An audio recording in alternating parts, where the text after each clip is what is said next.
So one of the things that you as a reader has to be aware of is point of view. Okay, so we're going to be talking about, so open up your reader's notebook. We're going to be talking about how the author develops a character's point of view and how the reader can tell a character's point of view. So automatically, in your reader's notebook, front. So automatically, I'm assuming, when you think of point of view, what comes to your mind? Like, first person, third person. Right. First person, third person, there's actually something called the second person. So, yeah, I mean, that's true, okay? So we're talking like first person point of view. So when we're talking about first person point of view, basically that means the character is telling the story himself. Okay, and I think you all know this. Yep. So he uses pronouns like me, I. When you guys wrote your realistic fiction, how many of you wrote them in Mrs. Literature's class in first person? Okay. Now, with first person, it's really easy to tell what the character's thinking because he uses inner thinking. And it's really to tell what the character's feeling. All right? Then you have something that's called third person. So basically, this is where there's a narrator. Okay? An outsider is telling the story.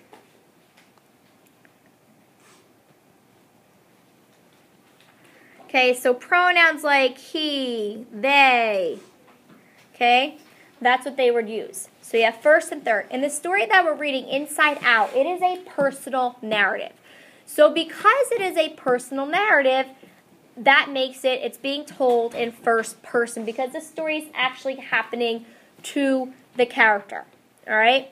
Now, when you're talking about point of view does not only have to do with first person or third person, but point of view also has to do with three things. Okay, so when you're looking at the character's point of view, okay, you're looking at also how the character is feeling, what the character's motivations are for doing things. Okay, and you're also looking at character traits. So that's what we also mean by point of view. So like in your realistic fiction stories, what kind of character did you have? Like what were some, did you guys write realistic fiction? Yeah. All right, so what kind of character did you develop? All right, so when you're talking about point of view, what the authors do is they have to develop the character's point of view, okay? So they have to develop the character's feelings about events. They have to develop character traits, the character's personality, all right? And they also have to develop the character's motive. So motive is why characters do the things they do.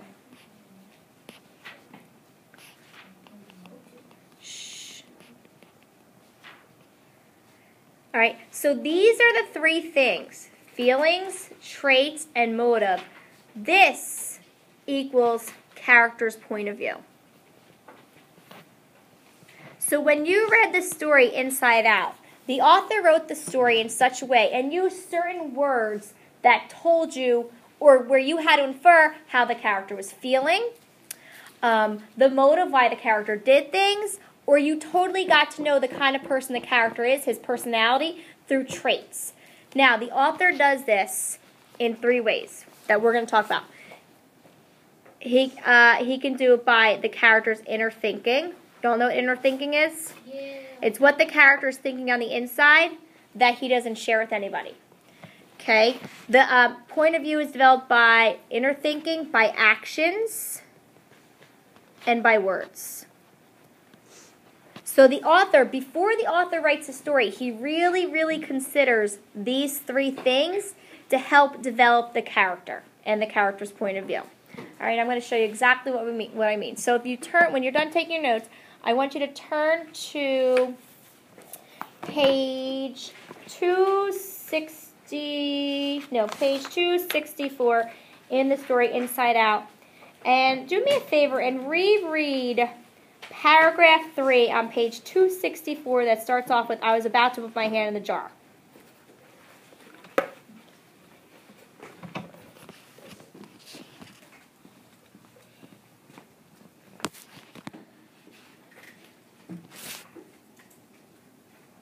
Okay, so let's look at this first paragraph right here.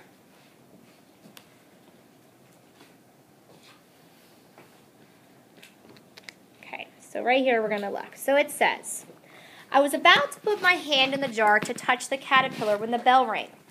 All the kids lined up outside the classroom door, and then walked in quietly and took their seats. Some of them looked at me and giggled. Embarrassed and nervous, I looked at the caterpillar in the jar. I did this every time someone looked at me. So when we're talking about, so as a reader, we have to infer, or maybe it's directly stated, 3 things. How the character is feeling, you don't have to write this down. His motive for doing things. And his traits. So when you're reading this, one of the things I know how he's feeling is I know automatically that he is embarrassed and nervous. Now, tell me why I know this. Noelle. He says every time someone looks at him that he looks at the jar to prevent making eye contact. Well, why do I know he's embarrassed and nervous? Because why? He doesn't want to make eye contact. Nope. Yeah. It says embarrassed and nervous. Yeah, it says it right here. So the way that the author developed the character's point of view as far as feelings goes is pretty easy for me as a reader to figure out. I don't have to infer anything. It says right now he's embarrassed and nervous. All right? So now when I think about traits, when I think about motive is why characters do the things they do. Okay? So there are a ton of motives that authors use in stories. So if you look at, I have a huge list over here. So what I want us to think about before I show you the list is why here he is, right? And so I want to know why did he look at the caterpillar jar? Like every time somebody's coming in, why is he looking at this caterpillar jar? So that type of question, that's a motive question. Do you think that's an ITT or do you think that's an infer? Infer. So if you look at this chart right here, okay, so the reasons why characters do things, there's a ton of reasons. Maybe they do things for religion. They're doing it because of their religion.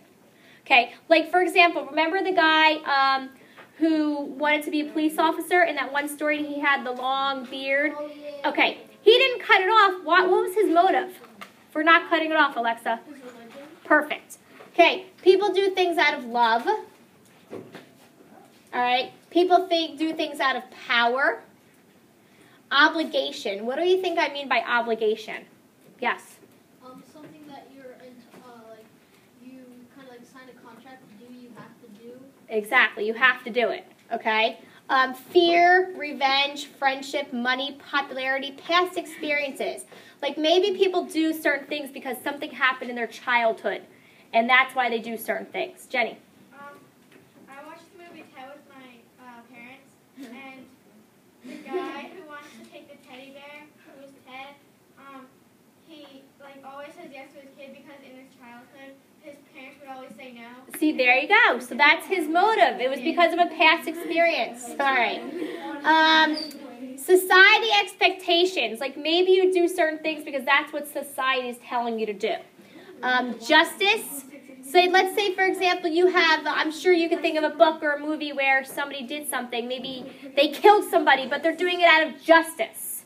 Like let's say, for example, there was a father and let's say there was this criminal that killed his daughter. So this father went and killed the criminal. He did it for justice. He felt he was trying to get justice. Okay. Yes. Survival. Guys, eyes up here. Shh. I'm waiting.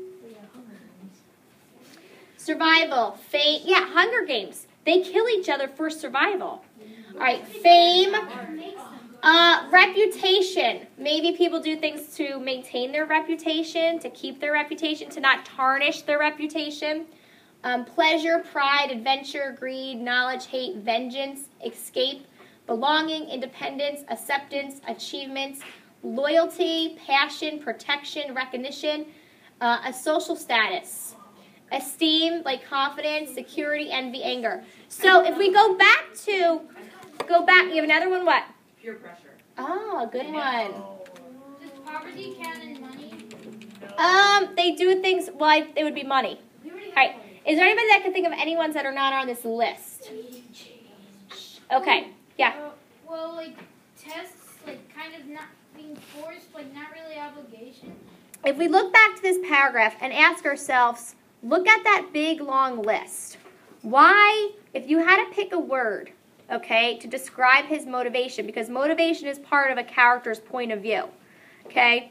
So why did he do this? Why did he turn? These people are coming in, they're giggling, they're laughing at him, and he decides, I know it seems like such a small action, but small actions really say a lot. So looking at our whole big long list here, why does he, so think for a moment, what is his motivation? So here's our list.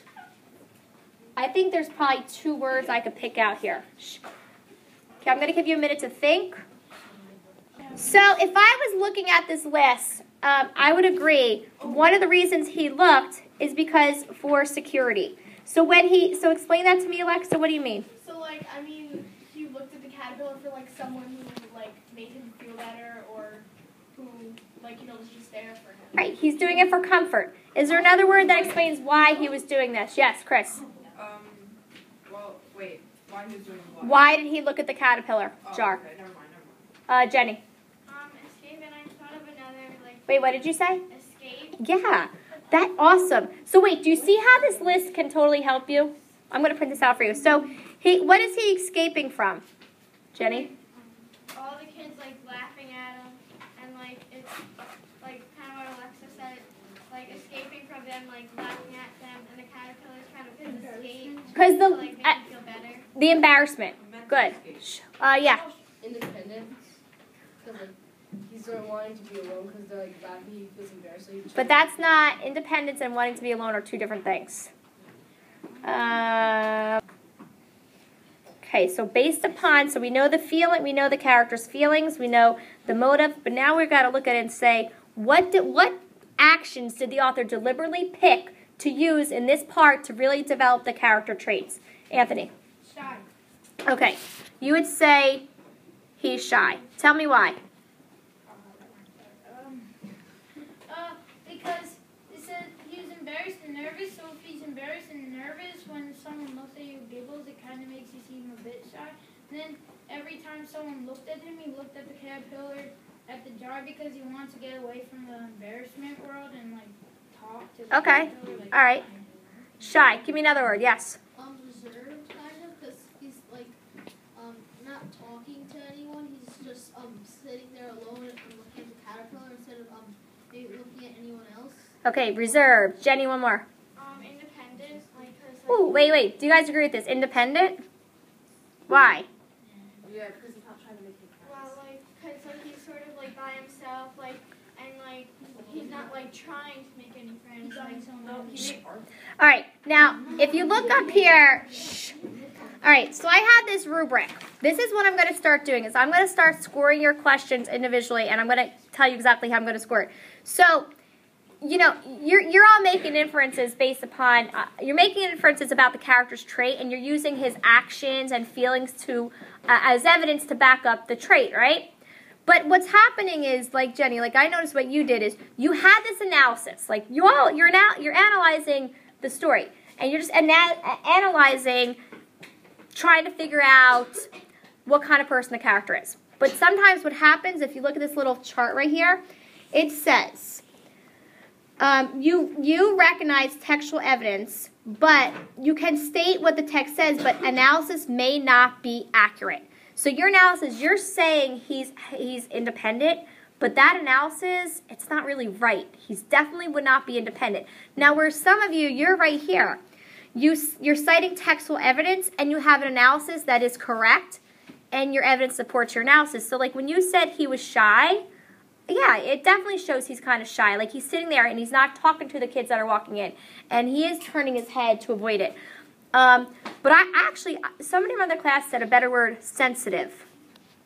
Why would you say, so here's my analysis. Why would you say he's sensitive? Emily? Because every time he has feelings very quickly. I don't know how to describe it. No, you just said it. It's almost like he was getting embarrassed. He reacts quickly. Exactly. They walked in and they just giggled at him. They're just like, ooh. They weren't like, oh, look at that kid sitting there all by himself, you know? So it's almost like he's a little sensitive, you know? He's sitting there and he's probably like all thinking, oh my God, they're looking at me, they're staring at me. So you see how this analysis, being sensitive, is a lot stronger and actually more accurate than independent. Okay. All right, so now let's try the second paragraph. So I want you to reread this, and I want you to answer a couple questions in your reader's notebook. All right? So the first question is, It's not on the screen. oh, sorry. The first question is, how is Francisco feeling? And write in complete sentences. The second question is, why was he getting a headache?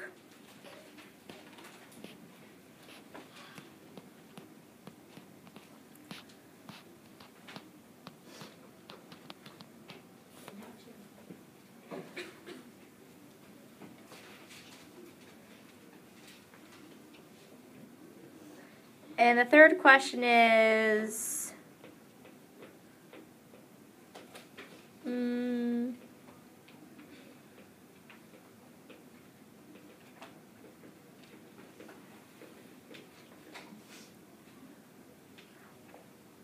why was he so tired of hearing her talk?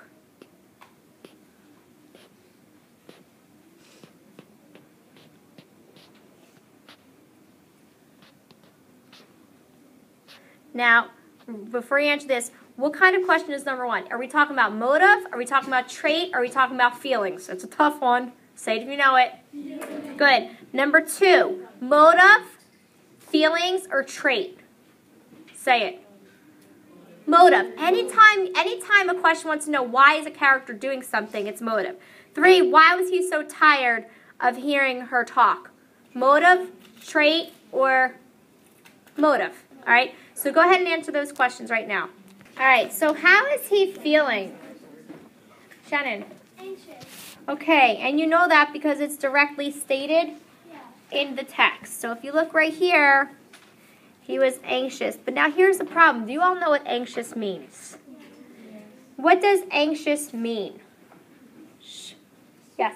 Very excited to do something. Nope, this is one of those multi-meaning words. So do you think the more she spoke, the more anxious I became? So right now, do you think he's feeling like, oh, he's so excited, can't wait for her to go on? Yes. No, that's one meaning of the word anxious, but not the one that's meant for this particular passage. Chris? Nope. Emily? Not waiting for me to say, just mental distress or mental stress. Like on your brain, like, oh my gosh, like I have to study for this test, I'm so anxious. So it's mental stress. So it's not the one you're thinking of. So he's feeling anxious. Is there any other emotions that you could infer? Alexa? That maybe he was confused, because. All right, prove it to me. So this is your analysis. You're saying he's confused, but tell me what is in the passage that makes you think he's confused? Because the sounds made no sense to me. Perfect. The sounds made no sense to me. This is the evidence she's using to support her analysis.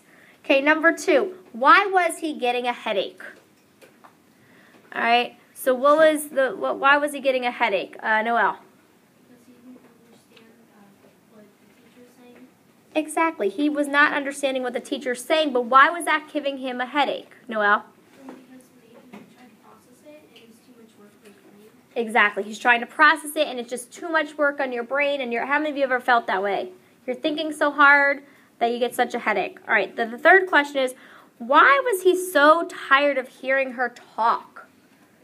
Why was he so tired? Chris? couldn't understand what she was saying, and like, I don't know. So why does that make him so tired? Are you ever tired of listening to your mother nag you? Yes. All right, so why is he so tired, Snehal? For one, it's the story says right there that the sounds made no sense to him, and it probably got repetitive because it was just like it was because he didn't know what was happening. Good, it probably got repetitive. How about he was just feeling so anxious and so much mental stress, he's just tired of listening to it all. Just like when your mom keeps nagging, you're tired. Alexa, you want to add? Yeah, it's kind of like Snails, but like he was so irritated because like as much as he tried, he just couldn't make sense what she was saying in English, and like she kept saying stuff that didn't make sense. You got it. And he kept trying to make it out. So as a reader, hands down, so as a reader, this is what you have to do. And I know you've been doing this, but this is a skill that the book requires me to teach, is when you're thinking about point of view, okay? So point of view does not just only mean, oh, first person, third person. What they mean by point of view is how the author develops the character. Okay, so point of view includes how the character is feeling, the type of person the character is, and sometimes the character's reasons for doing things. And the way that the reader figures these out is by really analyzing and looking deeply at the words that the author purposely selected for that particular part, okay? The inner thinking that the author purposely had the character thinking, and the actions. Okay, they're carefully selected, and they're all selected to develop the kind of person the character is. Okay? All right, so what I want you to do now